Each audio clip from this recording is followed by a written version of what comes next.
नमस्कार. मी अंजली दिवेकर, अहमदनगर. भारतीय विज्ञान भाग 16 मध्ये सगळ्यांचं स्वागत. या भागाचा विषय आहे भारतीय तंत्रज्ञान. प्राचीन भारतात बांधकाम तंत्रज्ञान प्रगत होतं, धातू तंत्रज्ञान प्रगत होतं. त्याच्या बरोबरीनं जीवनोपयोगी अशी आणखीही पुष्कळ तंत्रज्ञानं विकसित झालेली होती. अन्न, वस्त्र आणि निवारा या माणसाच्या प्राथमिक गरजा, त्या भागवताना त्याच्यात अधिकाधिक सोपेपणा येण्यासाठी ही तंत्र निर्माण झाली.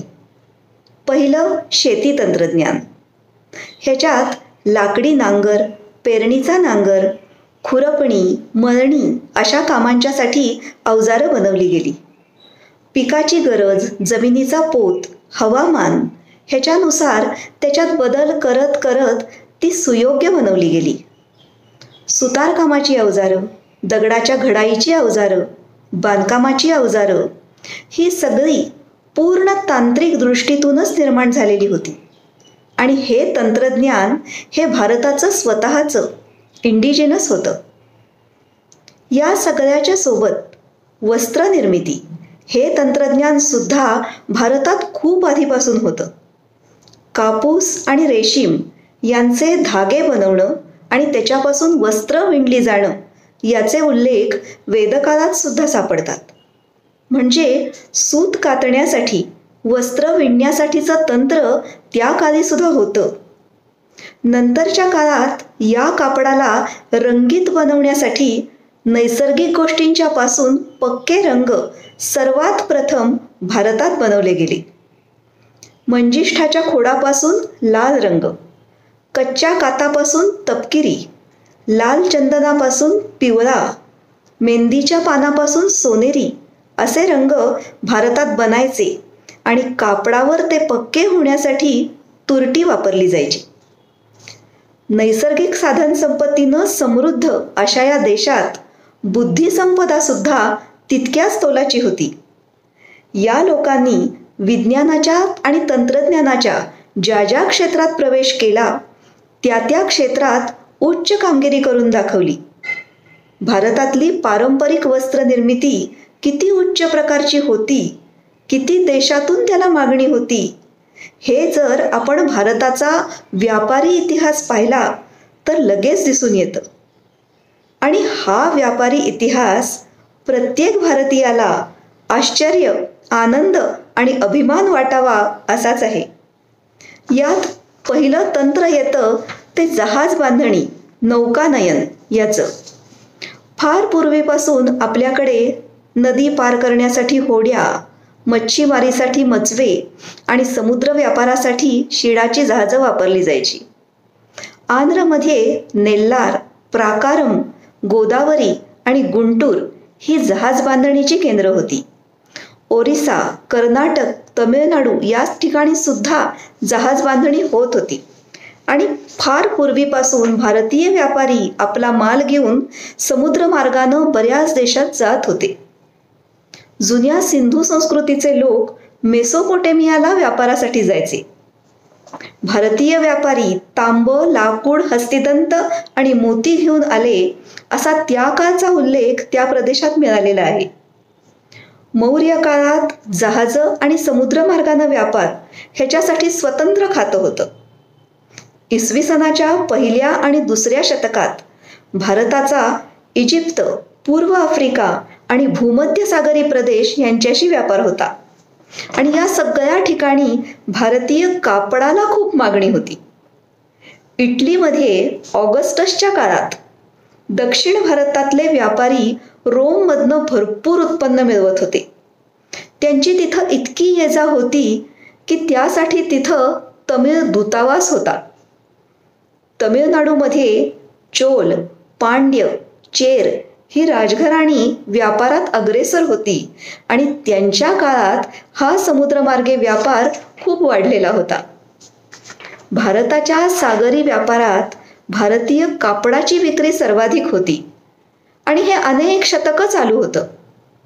उत्तर भारतातलं रेशमी कापड सिल्क रूटनं चीन मार्गे पश्चिमेकडे जायचं. बंगालचं सुती कापड आणि रेशमी कापड आणि विशेष म्हणजे ढाक्याची मलमल ह्यांना युरोप, मध्य आशिया आणि जपान या ठिकाणी मागणी होती. मध्ययुगात इजिप्तमध्ये बांधलेलं एक थडगं सापडलं. त्या थडग्यात एक रंगीत कापड मिळालंय. त्याची बनावट, रंगाई आणि छपाई गुजरातची आहे. असे खूप उल्लेख, खूप मासले मिळालेत, ज्याच्यावरनं भारतीय कापड किती देशात पोहोचत होतं ते स्पष्टच दिसतं. कापडासोबत भारतातून मसाले, नारळ, मासे, सुपारी हे सुद्धा निर्यात व्हायचं. भारतीय व्यापारी मालाच्या बदल्यात सोनंच घ्यायचे. 12व्या शतकात केरळचा चीनशी व्यापार खूप वाढला होता आणि त्याच्यामुळं झालं काय, चीनी सोनं भारतातच जमा व्हायला लागलं. तेव्हा चीनच्या सॉंग राजांना मालाच्या बदल्यात सोनं द्यायला बंदी करायला लागली आणि मालाच्या बदल्यात माल अशी सक्ती करायला लागली. असा हा भारताचा व्यापार. कागद बनवायचं तंत्र, हे तंत्र चीनमध्ये पहिल्यांदा जन्माला आलं. 8व्या शतकापासून भारतात कागद आयात व्हायला सुरुवात झाली. काही शतकं कागद आयात केल्यानंतर तो बनवायचे प्रयत्न भारतात सुरू झाले. काश्मीरमध्ये सुलतान झैमुर आबेदीन ह्याच्या प्रयत्नातनं पहिला कागद कारखाना सुरू झाला.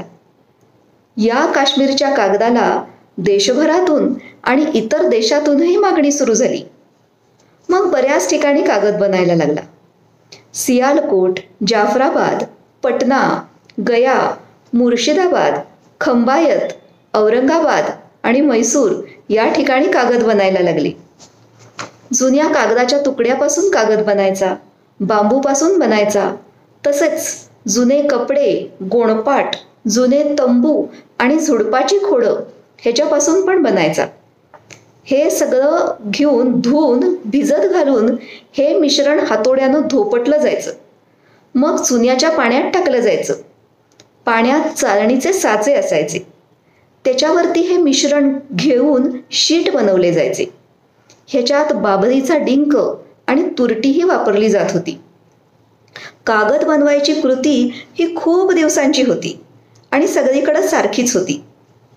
काही वर्षांनी गुजरातमध्ये कागदाचं उत्पादन सर्वाधिक व्हायला लागलं. गुजरातचा हा कागद आशिया, तुर्कस्तान आणि अनेक पाश्चिमात्य देशांना निर्यात व्हायला लागला. जे तंत्र आपल्या देशात मूळचं नव्हतं त्याच्यावर सुद्धा अशा प्रकारे हुकूमत केली गेली. हे 19व्या शतकापर्यंत चालू राहिलं. त्याच्यानंतर मात्र ब्रिटिश प्रशासनाच्या धोरणानुसार सगळे भारतीय उद्योगधंदे, लोखंड, तांब, कापड उद्योग ह्यांच्यासारखी कागद उद्योगावर सुद्धा बंदी आली आणि यंत्राद्वारे बनलेला कागद युरोपहून आयात व्हायला लागला. 1757ला कंपनीच्या अंमलाखाली आलेला आपला देश त्याच दरम्यान झालेल्या औद्योगिक क्रांतीला, जागतिक औद्योगिक क्रांतीला स्वतंत्रपणे सामोरं जायच्या स्थितीत राहिला नव्हता. जे उद्योग आधीपासून जसे चालू होते तसेच चालू राहिले होते आणि ते उद्योग ब्रिटिशांनी औद्योगिक क्रांतीच्या निमित्तानं बंद केले. भारतात चालू असलेली शिक्षण पद्धती बंद पाडली. ब्रिटिश धाटणीच्या नव्या संस्था सुरू केल्या. भारतीय विज्ञान आणि वैज्ञानिक यांनी या नव्या प्रवाहाशी कसं जुळवून घेतलं त्याबद्दल पुढच्या भागात. धन्यवाद.